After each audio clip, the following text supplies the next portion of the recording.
Hi, this is Jack McDonough. I'm a Colorado CPA, and I'd like to introduce to you today Darren T. Mish, an attorney with a national practice based in Tampa, Florida. Hey, Darren.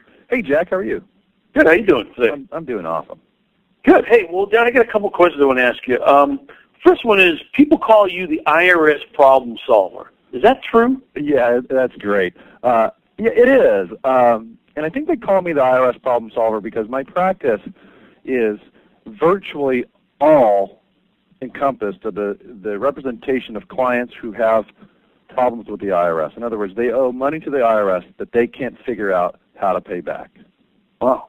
Well, tell me how you do that.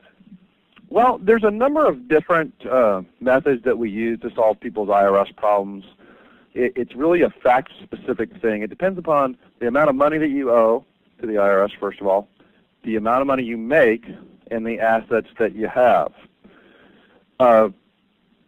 So it's a step-by-step basis, and basically what we do is we get a power of attorney signed by the taxpayer, which allows us to communicate with the IRS so that they don't have to. And we find that that's really crucial for these people. Most of the time, they have so much stress and anxiety about what the IRS might do to them that they're virtually paralyzed. We find that it impacts their relationships, their marriage, their performance at work, their ability to sleep. So it's really crucial that we do an analysis on each case before we determine which option is best to solve their IRS problem. Great. Well, I've heard about this pennies on the dollar type settlements. Is that true? Well, yeah. You know, it's funny. The IRS doesn't want us to use the phrase pennies on the dollar anymore. So we radically changed it to you might be able to settle for less, which of course just means the same thing, pennies on the dollar. And what they're talking about is a radical program set up by Congress many years ago called an offer and compromise. And basically what it allows the taxpayer to do is make an offer to settle their tax liability for less. It's designed to get taxpayers who owe way too much money that they'll never be able to pay back into the tax system so they can become functioning members of the the tax-paying society, so to speak. Mm-hmm. Well, does everyone qualify for that? Well, no, not everybody qualifies. Basically, that's why you need a tax pro, preferably an attorney, to help you, because there's a fairly complex analysis that has to go in, and it's basically determining your ability to pay.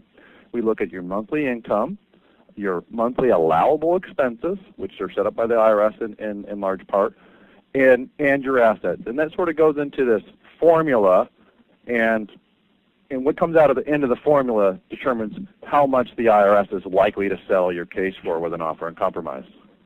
I'm sorry. It's set up to determine how much you can pay. No more, okay, no less. So there's quite a bit of skill that goes into convincing the IRS that you have a lower ability to pay. Right. Well, what would make a good candidate, or who would be a good candidate for an offer and compromise? Well, good candidates for an offer and compromise are typically people who are middle class, perhaps with children, perhaps without children, but basically people without large amounts of equity in their home typically are good candidates, or if they owe just an enormous amount of debt to the IRS, that's also a good candidate for an offer and compromise. But it's really hard to say just on this call today who exactly is a great candidate. But basically, if you feel like you owe more to the IRS than you can pay, then odds are you're a good candidate for an offer and compromise. That's great. Well, I've read in a newsletter about you settling a $99,000 tax liability for only $1,000, and I also read about a $224,000 tax debt that you settled for $2,240. Is that really true? Absolutely, it is true. And see, what's the key thing, or the important distinction that we need to make here, is that it doesn't matter at all how much you owe to the IRS, as long as it's more than you can afford to pay. So in those two cases, I guess that's about a penny on the dollar, isn't it? Yes.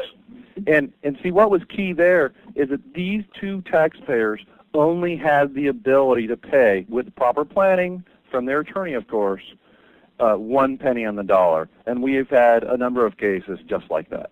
Well, if you're not a good candidate for an offer and compromise, are there any other alternatives? Yeah, one of the things that that can be very useful is obviously a payment plan or installment agreement. That's where you set up a monthly payment that you can afford back to the IRS, and sometimes that will result in the full payment of the liability, and sometimes it doesn't, frankly. Wow. So sometimes, depending on, maybe you have the ability to pay according to the IRS of $100 a month, and you owe $50,000. I mean, sometimes that works out for taxpayers. But basically, again, it goes back to that same financial analysis that we have to do to determine if you're appropriate for an offer.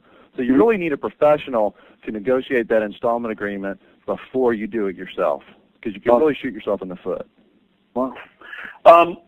Well, tell me a little bit about bankruptcy. Is that an option to get out of your taxes? Yes, it is, and it's really, a lot of people don't know that. In fact, almost every day taxpayers come to my office and say something to the effect of, well, my bankruptcy lawyer told me that their taxes can't be discharged in bankruptcy, and that's just untrue. There are some timing requirements, so it's important to have someone who understands the system really well do an analysis to determine whether or not you're appropriate for a bankruptcy, and so most bankruptcy lawyers don't understand that. But before you ask me another question, there's another option sometimes that can be available, and that's called hardship. And basically, if we can demonstrate to the IRS that you have no ability to pay, sometimes we can get you put into what's called hardship status, and that would mean that you could stay there for quite a long time without having to pay the IRS anything at all. Wow, that's great. Well, I've heard that a lot of IRS practitioners are kind of, I don't know how frank this is, but I guess they're kind of mean and judgmental. And what do you think about that? I think it's really silly. Normal people, good people, hardworking people can find themselves in these IRS situations where they just don't know what to do. Usually what happens is they know they're going to owe some money for 1 year, and so they don't file that return, and nothing happens, and before you know it, it's been 8 years or 10 years, and they haven't filed returns. And it's really just silly that a tax pro would be mean or judgmental to someone with these problems. We deal with these nice people every single day, and my staff is nothing but compassionate, kind, and hardworking. We know our stuff here, and we guarantee to alleviate your stress and anxiety about your IRS problem with the point of first contact. That's great. Well, tell me why a client would benefit from hiring you as opposed to having the CPA handle their IRS problem. Well, lawyers and CPAs are wired differently. We were educated differently. A lawyer tends to look at a client's problem in shades of gray with an outcome in mind. A lawyer wants to win, wants to provide for his client, wants to advocate for his client. CPAs are trained differently. CPAs are trained in very much black and white. They look at the numbers. And sometimes a CPA, this is a broad generalization, but sometimes a CPA will just say, you know what, we lose.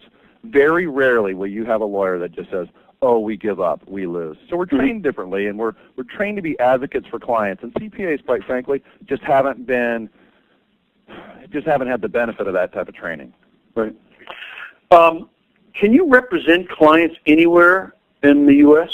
As a matter of fact, an attorney can represent clients anywhere in the United States for a federal tax problem, and we have clients in Venezuela, American Samoa, Benin, which is a country in West Africa, as well as probably half the states in the United States. I just got a client the other day from Missouri, and of course, we're in Florida. So it really doesn't matter where the taxpayer is or where I'm at, frankly, but because my license to practice law works for the whole country.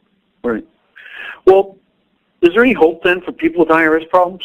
Absolutely. Virtually every person who comes into my office leaves this office with two things.